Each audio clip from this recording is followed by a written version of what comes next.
fully developed? Has everybody worked through their conclusion? Almost. No. Who has not done their conclusion? I'm 45% way done with it. Okay. Well, after today, you'll be done with it. Yay. I have complete faith. Okay.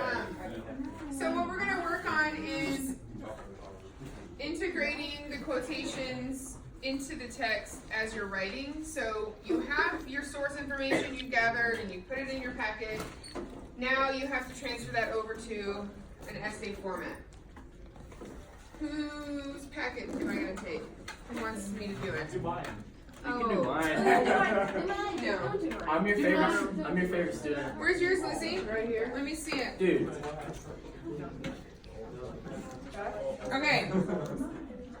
So listen up over here, please, girls. Are you talking to us? Yes. Because we were looking at you. I was talking to That was you. just like us. Yeah, those girls. All right. So if you look up here. What's it doing?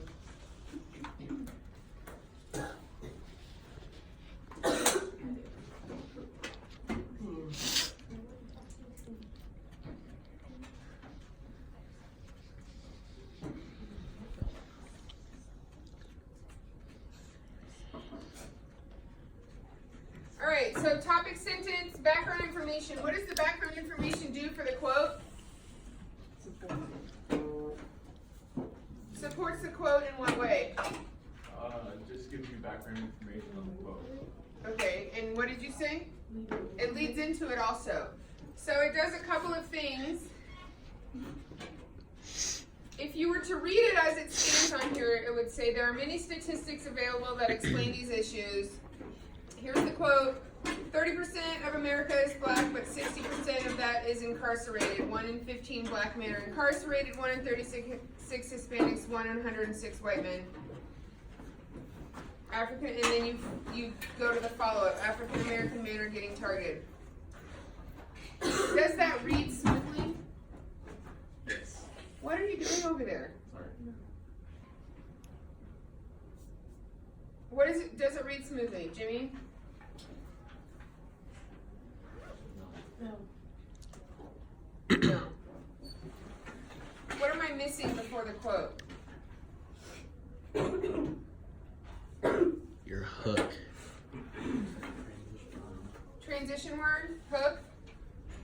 What I call it is a signal phrase, but it's also been called a tag before. So what you're going to use is a verb. Does anybody remember what a verb is from 3rd grade? Verb, action. An action word. So you're going to use a verb to introduce both the author and the quote. Like I used to sing to my kindergartners, action, action. A verb shows action.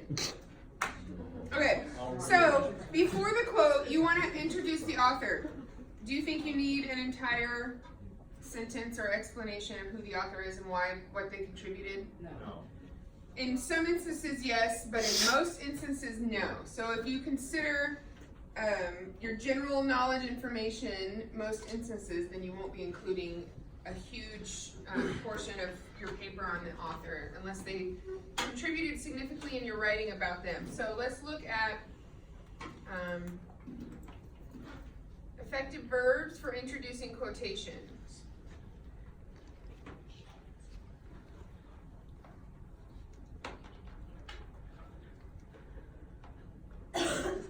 Why do you think it's important to have a different verb instead of just over and over saying they say, they say, they say, they say?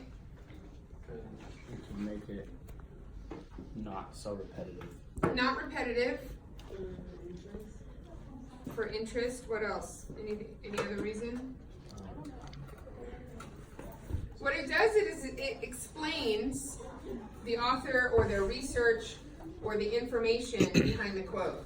So if you're saying that Mr. Smith examines a study and explains, what are you telling your reader?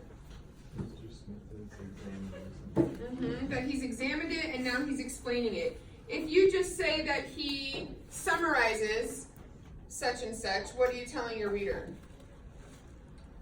Nothing. Just the idea that we had, not really. Right, there's an idea that he's summarizing and he's letting you know. If you state that he argues,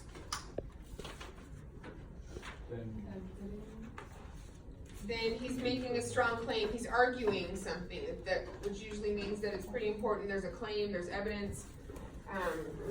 So all of these different verbs serve a purpose. When you choose your verb before your quote, it will tell your reader how to acknowledge that evidence. I will print this off for you gals. The printer's actually not working, or I would have had it for you. But so it tells you how to read that quote. If you just say over and over, they say, it lacks significance.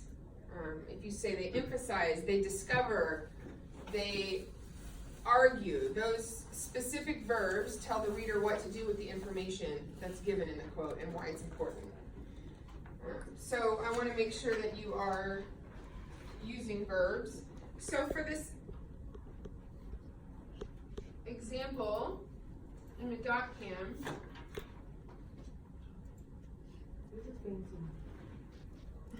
I know it finally works.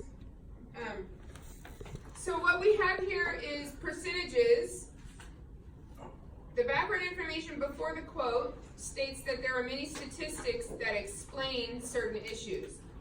And then the quote is specific statistics. So if you're looking at these different verbs, which one would you use to help describe the different statistics that you're using in the quote? Analyze, explains. Explains, analyze. So let's put those in and see what that looks like. Could shows work? Shows could also work for this one. So finds, you could say the Department of Corrections finds that, because that shows that they found that information, that they collected that information. You could say that the Department of Corrections shows, because they're showing this is the percentage of people incarcerated. But if you just said the Department of Corrections says, is that strong enough for you to believe that source or to take that source seriously? No. You want your reader, just based off that one verb, that will help your reader better understand why that source is important to your topic.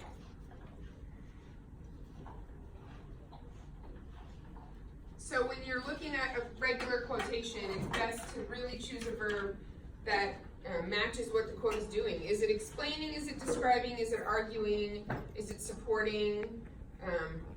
Is the researcher saying? I mean, there are times to use those ones that you see a lot. They state or they say, but that's when you bring in the other language. The researcher says. So I want you to get out your packets. We're going to look at the verbs up on the board. And I want you to put verbs before the quotes that you've already picked out that best support your quote. Okay? 10 minutes. Okay. It has to be 10 minutes long? Yeah, Okay, we're almost there. You got about a minute, bud. that's fine. No, you're getting this credit. Okay.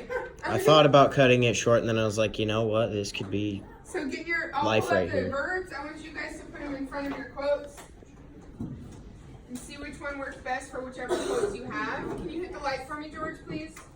So you use verbs for transition? Well, it transitions into. So a transition word would be, if you transition from one paragraph to another, it would be something like then, next. Those are the basics. Or 30 seconds. furthermore, but this transitions into the quote. So it helps you, the reader, make that smooth transition without being confused.